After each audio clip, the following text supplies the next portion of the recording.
Alors, marhaba, bonsoir à tous.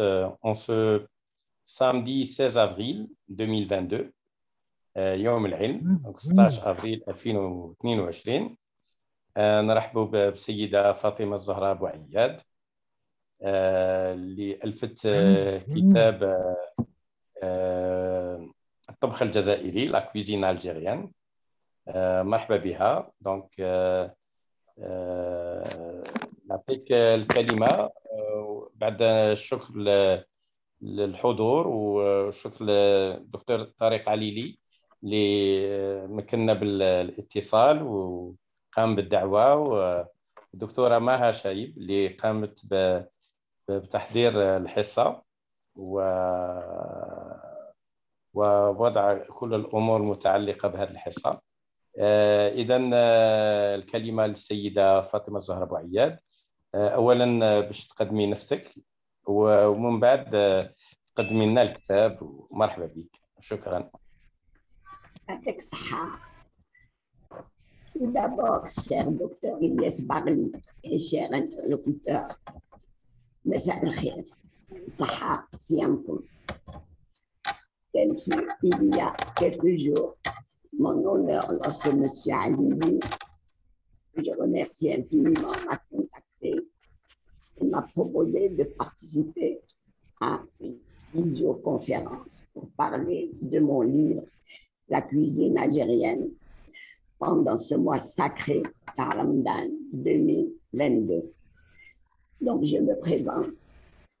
Je suis Madame Fatima Zahra Bouayed, née Berdegli, formation documentaliste, archiviste et auteur du livre La cuisine algérienne.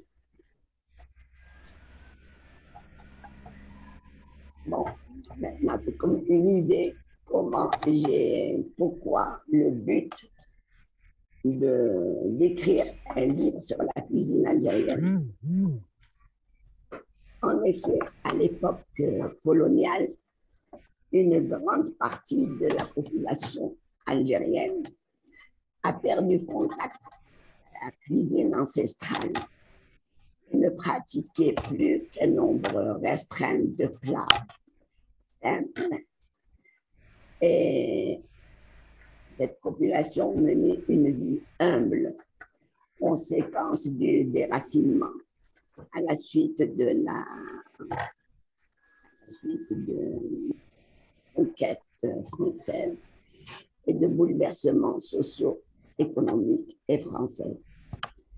Donc mon but était de faire découvrir aux Algériens et Algériennes, aux amis de l'Algérie et du monde arabe, la richesse et la diversité de notre patrimoine culinaire. Et je voulais faire un guide pour les jeunes cuisiniers et les jeunes cuisinières. Je vais vous révéler, chère assistance,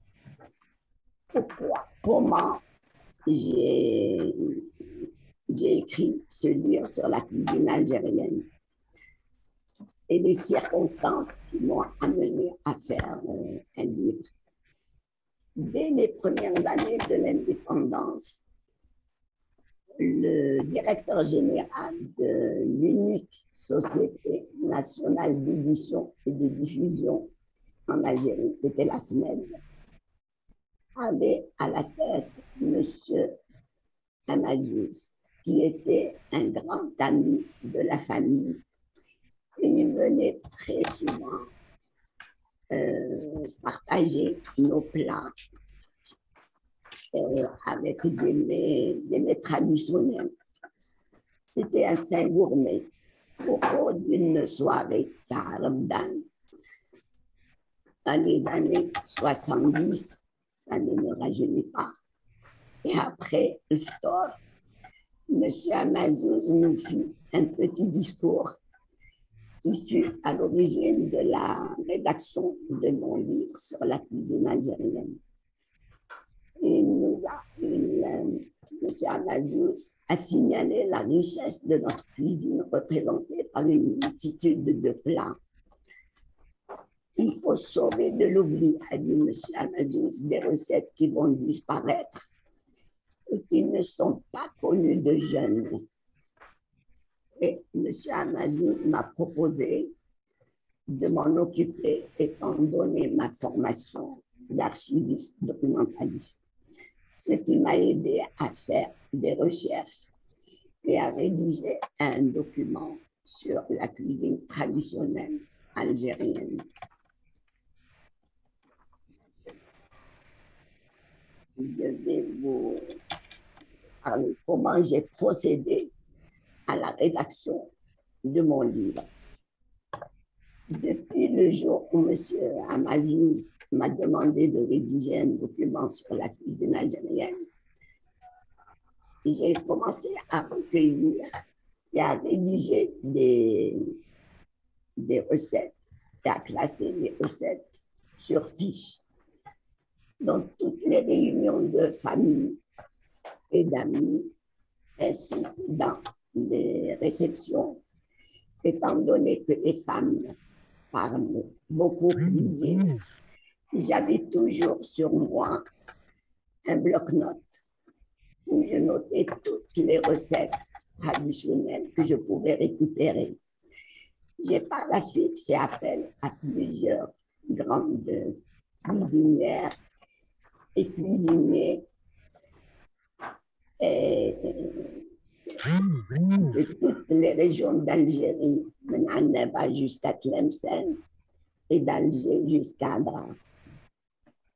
Et ces cuisinières et cuisiniers, mais il y avait même des hommes qui m'ont aidé, ne sont plus de ce monde.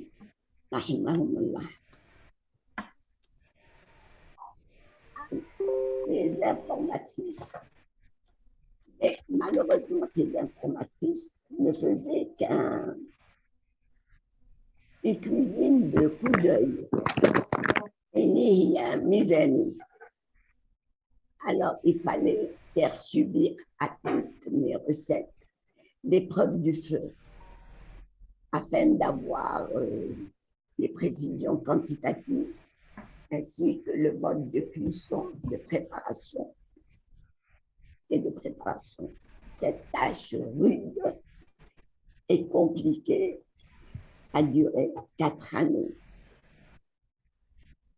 Et je vous assure que pendant les 4 années, mon défunt époux, Mahmoud Bouayed, qui était directeur de la Bibliothèque nationale, se plaignait toujours qu'il ne mangeait jamais un plat chaud. Parce que là, après la préparation du plat, il fallait faire des photos avant de passer à table. Donc, ce n'est qu'en depuis 73-74 jusqu'en 78, ce n'est que en 78 que mon livre, Dit le jour, et rencontra le succès que vous connaissez avec des milliers d'exemplaires et une vingtaine de rééditions. Il y a eu même 2 rééditions internationales françaises. Un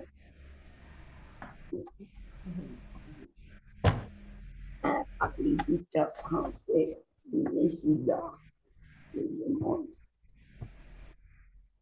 Voilà. Et un autre par Hachette. Voilà.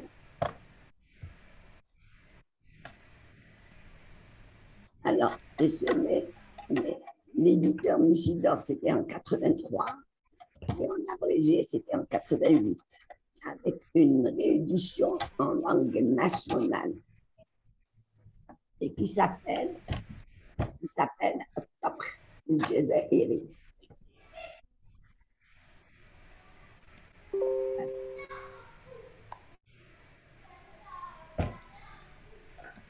Pour l'anecdote, je n'ai jamais eu le plaisir de voir mon livre exposé en vitrine dans les librairies.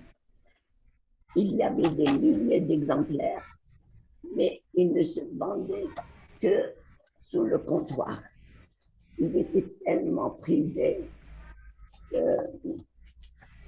qu'ils partaient comme des types.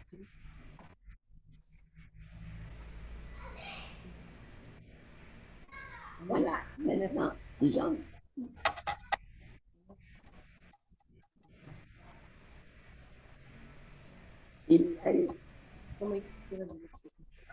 Alors, maintenant, je vais vous expliquer comment la diversité de la cuisine algérienne. Cette diversité, chers auditeurs, s'explique par les conditions géographiques et climatiques et aussi par des influences historiques. Certains plats simples et rustiques et nourrissants, composés d'herbes, de menthe, morve, halhal, de céréales et de légumes frais et secs.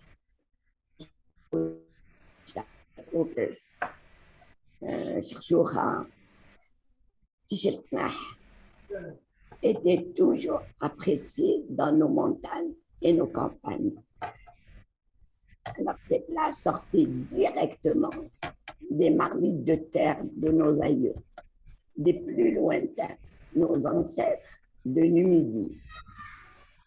Au fil des siècles, la cuisine algérienne s'est enrichie des influences exercées par les différentes populations qui ont résidé sur cette terre. On ignore ce qu'a été le legs des Phéniciens, des Carthaginois et des Romains, alors que la civilisation musulmane a marqué de façon indélébile le répertoire culinaire algérien.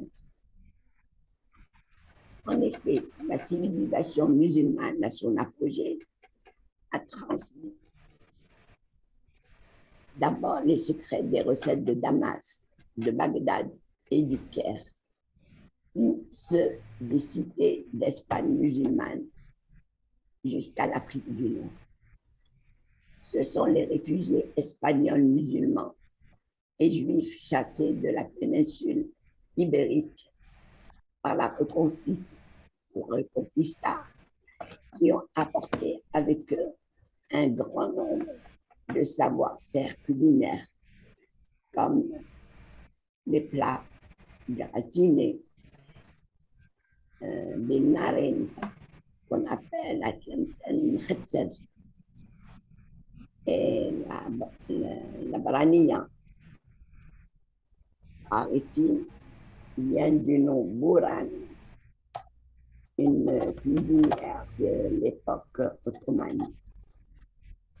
Mais l'époque du califat ottoman, le royaume d'Alger va durer jusqu'à l'invasion française et a marqué de son empreinte le mode de vie des Algériens dans l'architecture, dans le costume, la musique, la cuisine. Durant cette période, la cuisine algérienne s'est enrichie d'un très grand nombre de recettes turco-persanes. C'est ainsi que les plats algériens, qu'ils soient du terroir ou qu'ils soient les résultats d'un apport étranger, ont donné naissance à une cuisine typique, différente même des pays très proches. Une cuisine particulièrement variée, changeant d'une région à l'autre par de légères variantes et parfois de façon radicale. Enfin, la cuisine française, elle aussi très riche, n'a eu qu'un impact, très peu d'impact sur la cuisine traditionnelle algérienne.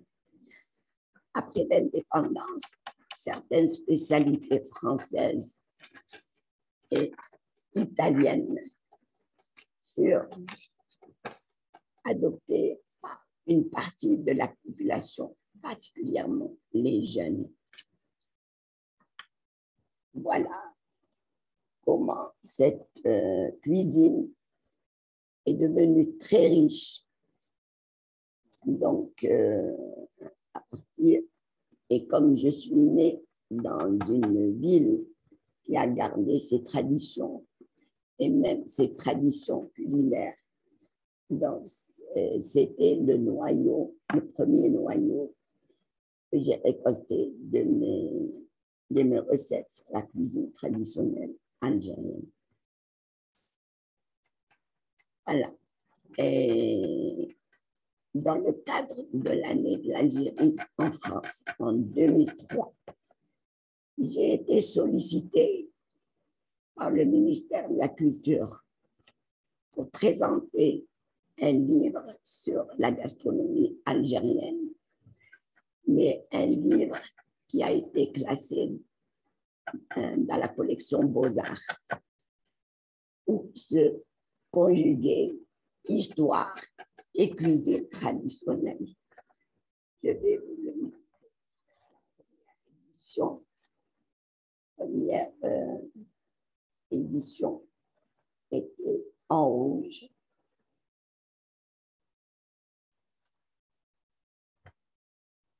Et puis, il y a eu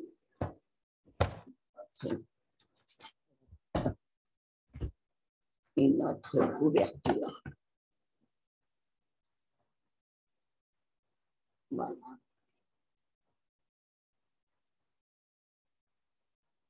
Avec de très belles photos.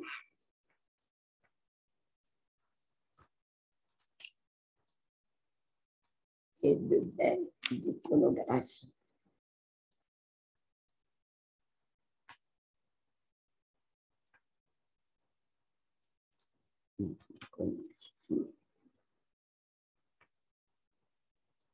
Voilà. De très belles iconographies.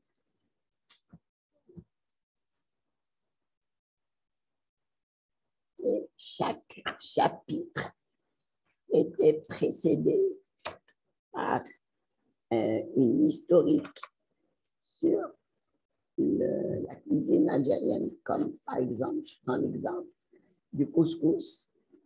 Il est, voilà, le couscous, les recettes sont précédées d'un chapitre sur l'histoire du couscous algérien. Voilà.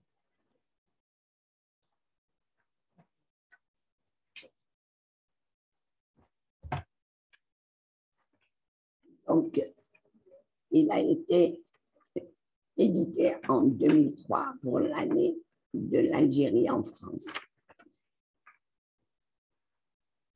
Dans ce livre se conjuguait histoire et cuisine traditionnelle grâce à une lecture laborieuse et la macération critique et analytique d'éléments documentaires tirés d'une masse considérable de documents, de textes que j'ai trouvés et même de manuscrits que j'ai trouvés dans les bibliothèques algériennes. Même un historien, M. Saad El-Kenz, a qualifié ce livre d'un véritable atlas historiographique consacré à notre culture gastronomique, à notre esthétique du goût, accompagné de belles illustrations et de belles iconographies. Et la couverture, il y a le...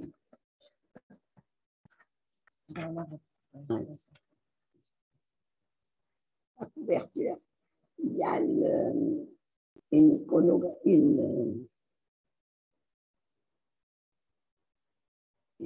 une photo d'une miniature faite par l'artiste Aïcha Haddad pour le livre.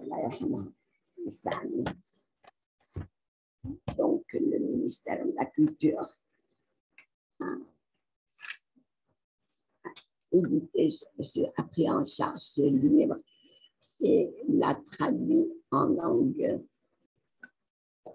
en langue nationale de la même année.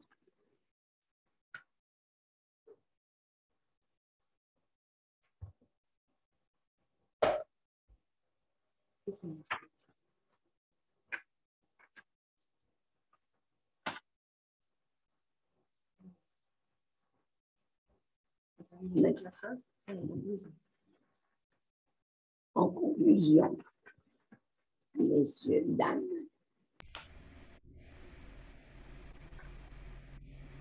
ce que je souhaiterais, c'est le retour de toutes nos traditions chez les jeunes et la répartition de notre identité culturelle. Même s'il y a évolution, il faut garder l'ancien tel qu'il a été créé. La préservation de notre riche patrimoine culinaire doit être suivie sans relâche. Je ne suis pas contre l'évolution, mais elle doit être contrôlée.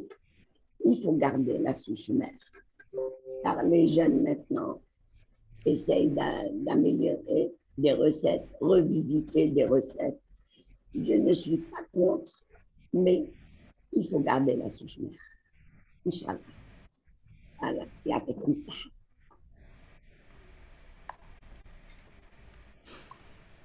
Merci beaucoup, Madame Boyette. Oui. Les amis, est-ce que vous êtes toujours là? Vous pouvez activer vos micros. Oui, je suis là.